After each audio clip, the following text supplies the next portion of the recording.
Okay, so Scott covered kind of attendee management before virtual event. So during the virtual event, you want to get a better idea of kind of how engaged your attendees really are and if they are a warm or a hot lead for your sales team to pursue.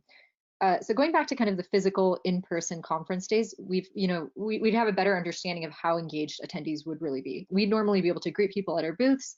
We could scan people's badges when they come by, have conversations, do live demos, answer questions. And in these interactions, there's this body language you can read, kind of you can note genuine interest and determine whether or not the booth visitor could be a hot lead. So what can we do if we can't actually see people attending our webinars and our events? So how do you qualify these leads? So the first thing to look at is, actual attendance, right? Whether or not these leads are attending these sessions.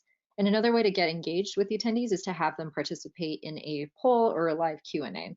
So once the webinar has ended, what do you do with this information? Of course, the poll results and the chat history is stored somewhere, but what can you do with it now? So we've actually built a workflow to push all of these engagement insights from Zoom, and Cloud Data Warehouse, it could be BigQuery, it could be Snowflake.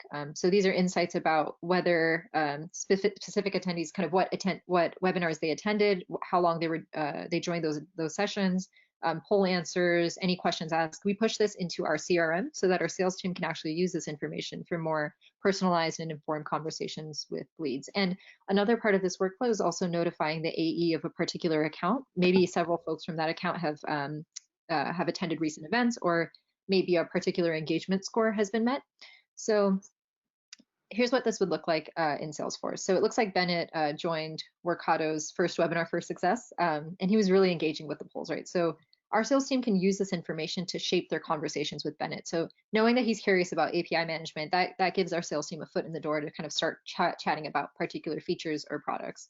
And if we're not sharing these valuable insights with our sales team after events and webinars, we're really missing out on opportunities to give customers kind of this more personalized experience and really help them where they may need it the most. And automations like these make information that you may be storing somewhere already, like in Zoom, in BigQuery, makes it more readily available and accessible by teams that don't necessarily spend all of their time in Zoom reporting or in BigQuery. So